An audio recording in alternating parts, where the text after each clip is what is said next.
दोस्तों नमस्कार। 2023 के अंतिम चुनाव का अंतिम चरण और कल अंतिम मतदान तेलंगाना में होने जा रहा है। तेलंगाना में जिस तरह की राजनीतिक परिस्थितियां हैं उससे देश भर के लोगों की धड़कनें बढ़ी हुई हैं। वहां पर यूं तो सीधा मुकाबला बीआरएस और कांग्रेस पार्टी के बीच है, लेकिन नंबर 3 और 4 के लिए एमआईएम और बीजेपी भी चुनाव मैदान में है।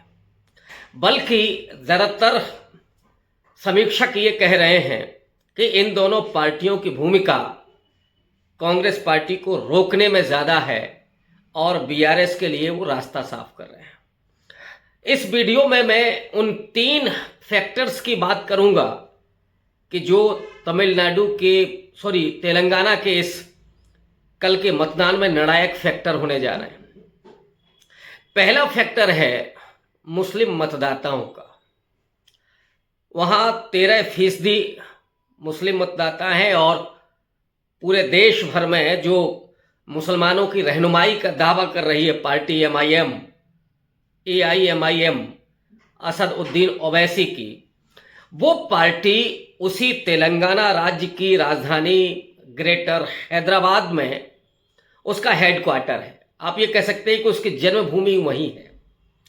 लेकिन वो पार्टी जहां महाराष्ट्र में, असम में, यूपी में, राजस्थान में, गुजरात में, मध्य प्रदेश में 40, 50, 60, 100 तक सीटों पर चुनाव लड़ती है, लेकिन वो अपनी होम ग्राउंड पर केवल 9 सीटों पर चुनाव लड़ रही है। 119 विधानसभा की सीटें हैं।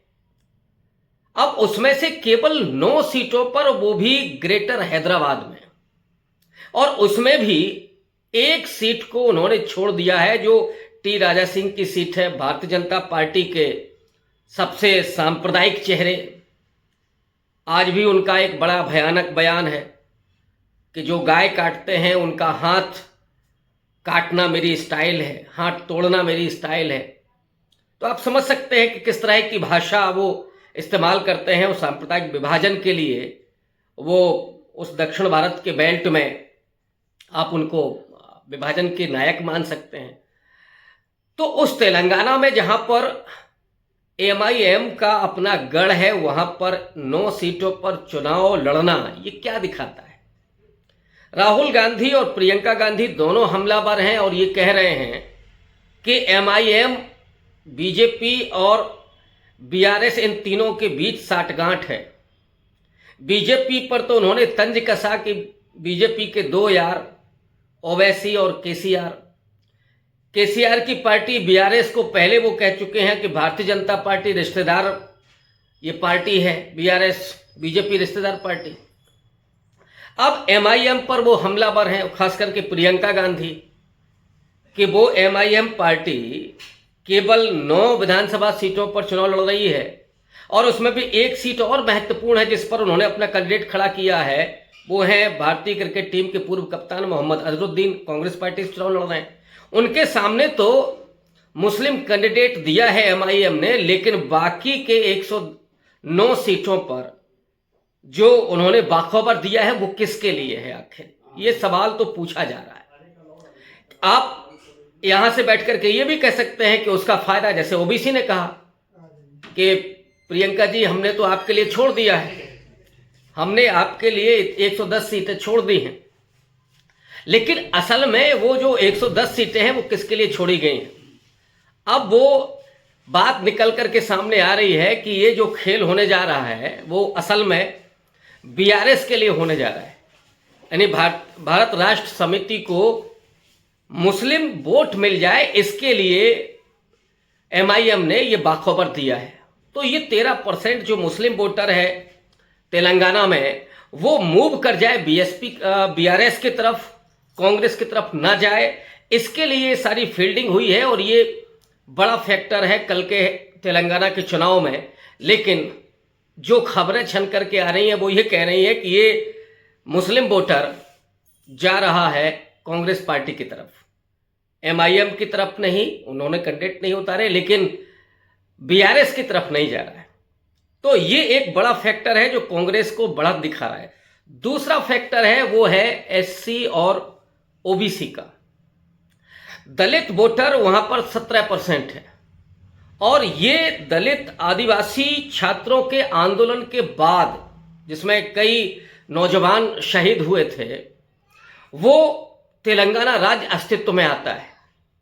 और केसीआर ने, के चंद्रशेखर राव ने यह वादा किया था कि जब उनकी पार्टी सरकार में आएगी, तेलंगाना राज्य बनेगा, तो वो पहला सीएम दलित को बनाएंगे और पहला डिप्टी सीएम मुस्लिम को बनाएंगे, जो वादा उन्होंने नहीं निभाया। अभी दलित बंधु योजना वो चला रहे हैं, लेकिन उसका विशेष अब असर नहीं है, बल्कि उसका विश्वासघात का असर दिखाई पड़ रहा है दलितों के बीच में, और इसका सीधा फायदा कांग्रेस पार्टी को मिल रहा है। वो एमआईएम की तरफ नहीं जा सकता। और बीजेपी ने जरूर वहां एक अलग इशू उठाया है, वो मतिगा जाति को लेकर के, जो नरेंद्र मोदी ने, जो वहां करीब करीब 60% है, माने दलितों की 17% आबादी में से आधे से ज्यादा मडिगा है, उस मडिगा पर जरूर जोर डाला है नरेंद्र मोदी ने। लेकिन जमीन ये कह रही है कि ये फैक्टर भी काम नहीं कर रहा है और ये दलित जा रहा है कांग्रेस पार्टी की तरफ। तो ये फैक्टर भी कांग्रेस को फायदा देते हुए दिखा रहा है। और ओबीसी के हालात ये हैं, हर राज्य में लगभग सबसे ज्यादा है वो, वहां भी 50% के आसपास ओबीसी है। ओबीसी का प्रदेश अध्यक्ष पहले भारतीय जनता पार्टी ने बनाया था, लेकिन उनको हटाने के बाद फिर वो रेड्डी को लेकर के आए। रेड्डी और नायडू दो वहां की जमींदार जातियां हैं, जो जमीनों पर ज्यादातर काबिज रही अंग्रेजों के दौर में, बहुत मजबूत जातियां हैं। तो वो रेड्डी को लाए हैं और अब बात कर रहे हैं कि हम ओबीसी को मुख्यमंत्री बनाएंगे, जिसका मजाक उड़ाया राहुल गांधी ने। कहा कि आप 2% वोट तो लेकर के आइए, तब आप ओबीसी मुख्यमंत्री बनाएंगे। राहुल गांधी ने यहां तक कहा कि नरेंद्र मोदी अगर अमेरिका में जाएं तो वहां बोलेंगे कि हम ओबीसी प्रेसिडेंट बनाएंगे। तो ये इशू भी नरेंद्र मोदी के हाथ से निकल गया है और केसीआर की तरफ वो नहीं जा रहा है। तो दलित और ओबीसी मिलाकर के जो करीब करीब 65-70% पहुंचता है, वो अगर कांग्रेस पार्टी की तरफ झुक रहा है, तो आप समझ सकते हैं कि कल जो लंबी लंबी कतारें होंगी वो कौन सा बटन दबा रही होंगी। तीसरा फैक्टर है, वो है केसीआर के परिवारवाद का, भ्रष्टाचार का, या ये कहें कि एंटी इनकम्बेंसी का। भ्रष्टाचार के बहुत आरोप हैं, शराब माफिया, शराब में बहुत सारी जो भ्रष्टाचार हुआ है वो है, जमीनों के सौदे हैं, रेत माफिया है, और बड़ा पैसा कमाया है केसीआर ने। ये आरोप कांग्रेस पार्टी भी लगा रही है और नरेंद्र मोदी ने भी के कविता को बुलाकर के ईडी के जरिए जांच करवाई थी, लेकिन वो जांच कब डंप कर दी गई है, आज क्या स्थिति है, किसी को नहीं मालूम है। एक और खबर आई थी कि केसीआर के बेटे पर भी शिकंजा कसने की कोशिश हो रही थी, लेकिन वो भी अब पर्दे के पीछे है।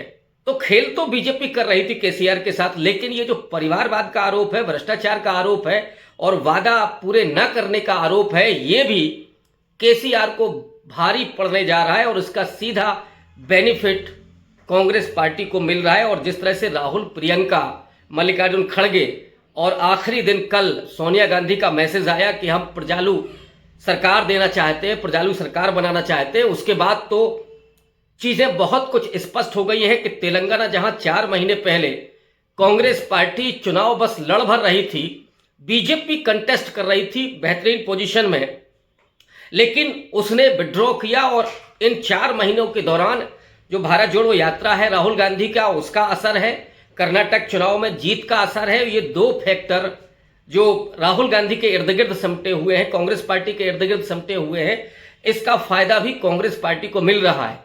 तो ये 3 फैक्टर जिनकी मैं चर्चा कर रहा हूं, एक तो भ्रष्टाचार और परिवारवाद का आरोप केसीआर पर, नंबर 2 एससी और ओबीसी फैक्टर जो निकल करके कांग्रेस पार्टी की तरफ जा रहा है, और तीसरा फैक्टर वो था मुस्लिम मतदाताओं का। ये दिखाता है कि कल कांग्रेस पार्टी को बढ़त मिलेगी, जैसा वहां की जमीन, वहां के मतदाता जिस तरह की बात कर रहे हैं, और दूसरा राहुल गांधी, प्रियंका ने जिस तरह से मेहनत की है, वो दिखाता है कि अब वो किसी भी कीमत पर तेलंगाना को जीतना चाहते हैं। और जब एक पार्टी या पार्टी का जो नेता है, जब वो जीतने के लिए सब कुछ दांव पर लगा देता है, बहुत मेहनत करता है, तो डेफिनेटली प्रजा भी, लोग भी उसके साथ खड़े होते हैं। और आज प्रजालु सरकार बनाने के लिए जो कांग्रेस पार्टी की मुहिम चल रही है, वो कामयाब होते हुए दिख रही है। बहुत शुक्रिया, आज के इस वीडियो में देखते रहिए।